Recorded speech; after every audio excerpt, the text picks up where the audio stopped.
Alright guys, so I am fully moved into this garage in this new house, and we closed on our old house end of June. So it was a scramble to get everything out of the garage, and in this video I just kind of want to show you a few clips moving heavy stuff out of the garage, and just some random clips, and then we'll do a little walkthrough here and kind of go over the plan of the layout. It's kind of laid out much like my old one, but I had to get rid of a few things. I got 100 square feet less in this space, and I just had to sell stuff that I didn't really use all that much. So let me roll those clips, and then we'll come back and talk about all this.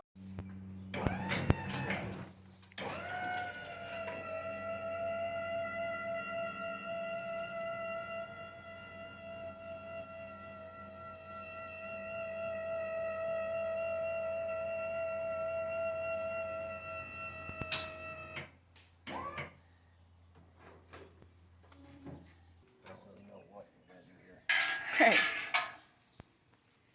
Doesn't know what we're gonna do here.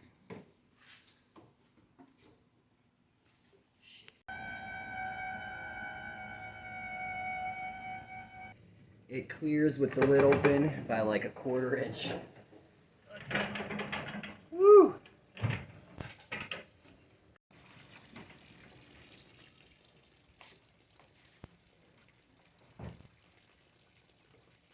All right, well, here's the old garage. All emptied out, man. We got one, two, three small items. Just mowed the lawn. We closed in 2 days, and man, this was a lot of work getting all this stuff out of here. Yeah, that's it. So I'll sweep this up, and it'll be good to go for the next guy. But take one last look at this old place. Should have took some of these light fixtures, man. Okay, so moving out wasn't terrible, but what was nerve-wracking was getting a truck with a lift gate. Impossible to get. And I guess what's going on is due to the chip shortage, and you know, they're not building new vehicles, and then so what's happening is all these businesses are scooping up these trucks, and they're renting them and not giving them back. So I had a reservation with 3 different companies, and none of them can guarantee anything. They're like, call back tomorrow, call back tomorrow. Well, finally, I got a truck, and it was worth every penny. $100 for the day, whatever. Liftgate was where it's at for all the heavy stuff. Compressor, toolbox, workbench, and whatnot. So anyway, let's do a quick little plan here of what's going on. All right, so the vapor blaster is going to live right here. It's pretty much up to this door sensor. It's not pushed all the way back, and the reason why is the stairs are a little too wide. So what I'm going to do is narrow up those stairs. This door trim is way wider than it needs to be, so I'll skinny all that up, and then this vapor blaster will live there. And the door swings open into the other door. Oh, wow. So at least I can make it work in this space. Over here is going to be the solvent tank, and up above I'm going to put a cabinet. I got some on order. Toolbox is over here. Back here is my 80-gallon 2-stage 7.5 horse compressor. I got to do a video on that build. I'm still editing it. This is nothing more than a fake 90-degree wall lined with pegboard, so I can store stuff on it. Otherwise, it's dead space. But I can take 6 to 10 inches off the back, cut it, and then move this back, because you can see all the empty space in here. See that? I had an air dryer. I got rid of it. I didn't need it. So I will shrink this up. Over here, this workbench is 8 foot long right now. What I'm going to do is take 2 feet off of it and make it a 6 foot long table. So I'm going to modify it. And reason being is right in here, I want a path. Okay? And that's where these 2 welders are going to live, back here, and some other stuff. So I want to be able to wheel it in and out. Okay. All this is from cabinets and other parts and whatnot. So this is just temporary storage right now. This will all go somewhere. I want this all open. So up here, I'm going to build some shelving from the ceiling to about 6 foot. I want to be able to walk under it. Maybe 6'2", 6'3". I want to be able to walk under this so-called shelving that'll be right here and maybe right here. And that will be storage. Thinking of Unistrut, building some custom stuff out of Unistrut with some wire shelving. It'll be super strong. It'll be suspended. And then some shelving there, some shelving above the tracks. That'll be good. And then, some shelving there, a shelf there. And that should do it. That should get rid of all this stuff. Okay. And then one thing I did, I painted the walls. You saw that video. But one thing I did immediately is installed one of these pull-down staircases.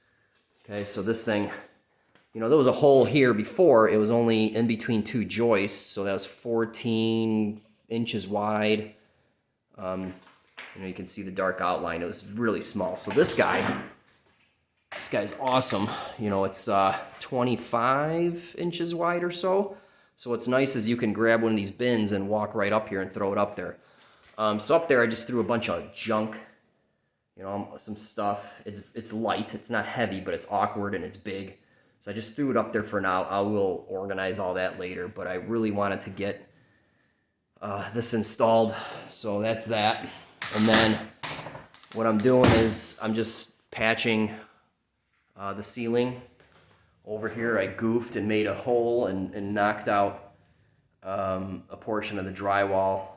It kind of fell apart, so I cut it out, and it's ready to be sanded right now, primed. And then I'm gonna paint the ceiling here shortly in the next few days, so that'll all look nice and clean. I'll paint that right there, get it nice, white, bright, clean looking. You can see I just put a spot up there when I did the walls. I just hit it really quick just to see what it looks like, and you can see it's so much brighter. The old paint is just dingy. And then also, these are the only lights I have in here, and let me talk about that really quick. So this right here is just an incandescent bulb, 800 lumens. I bought one of those freaking screw-in things. There was a prime deal on this. They were like $17. So this is 6,000 lumens. You just screw it right in, 60 watts, LED. So, I'm going to screw the other one in, obviously. This will just buy me some time. I'm going to put 4-foot LED tubes in here, tons of light. I'm going to put a massive amount of light in here because I like light, and due to video, it helps. So that's all coming in due time. It's just little by little here. So those are, they're okay for now. I don't know, whatever. Yeah, so they're bright, right? But am I satisfied with this amount of light? No way, man. But it'll do for now to get me by for a few months. And then this cabinet will probably go downstairs. These 3 here I'm going to sell, and I bought 2 larger ones here. So I bought 3 cabinets, one here, and one here. So we'll get fresh new cabinets. The sizing of these new cabinets will work better than what these are. So that's that. That's where I'm at. As far as the car goes, real quick, I've been driving it, man, a couple times a week. It's been awesome. It runs good. I've been hooking up a laptop and tuning it. And remember, initially I did a first test spin video in it, and I was only hitting 3 to 4 pounds of boost in that video. Well, I got, at first that felt fast, right? But then I got bored. So I put in a 6-pound wastegate spring. So now I'm hitting 6 pounds of boost, and it's obviously much better. Even just 2 pounds of boost, man, it makes a huge difference, and it rips pretty good, Still very conservative. Low timing, rich air fuel, and it's considered low boost. 6 pounds is nothing, but you know, it's fun. And I've increased RPM, the rev limiter. You know, I was at 5,000, then 5,500, and now I think I'm at 6,000. So I'm just sneaking up on stuff. You know, no reason to go crazy. I'm just tweaking it little by little and learning the ins and outs of tuning and whatnot. So that's fun. So anyway, that's cool. The only thing that's happened so far is I lost the freaking dust cap and the center cap. I don't know what the hell happened, but that flew off. So I got a center cap on order, and I got to find a dust cap. That's the only thing that happened in the past few weeks. Otherwise, it's been flawless in terms of, you know, it's running pretty good and everything's working pretty good. So I'm happy with that. But, you know, there's a lot more work to do on this.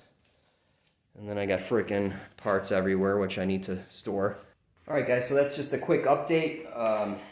Like I said, fully moved out. And now it's just, I'm organizing, finding out what I want to keep and whatnot. Things I have sold. So I sold my 5-horse air compressor, and I got a 7.5 horse, which I need to do a video on. But anyway, I had to sell that. I sold my engine hoist, my engine stand, and my press. Those were huge items that I felt I didn't have room for and I didn't use often. And it's one of those things where I can go buy one tomorrow. If I need a press or hoist, I just go to Harbor Freight and buy another one. So it was nice to get rid of those large items that I don't use often. And I really need to go through all this stuff. I have a lot of things that I don't use. I can sell, give away, throw out, whatever. I gotta go through all this. So that's not fun at all, but something I gotta do. But anyway, it's coming along. As you can see, still a lot to do. Gotta add outlets, lighting. I don't have 220 out here, so what I'm planning on doing is I'm gonna put a 50 amp outlet right next to the main panel, and I'm just gonna freaking run an extension cord all the way out here, probably 100 feet or so, I don't know. So I'm just gonna, you know, I got an extension cord right here, 25 foot. I'm just gonna go buy a bunch of these, run it out here, and just hook up the compressor when I need it, hook up the welder when I need it. It is what it is, not for now, until I can get a sub panel out here. So that's it for this video, guys. Thanks for watching, and let me know what you think so far.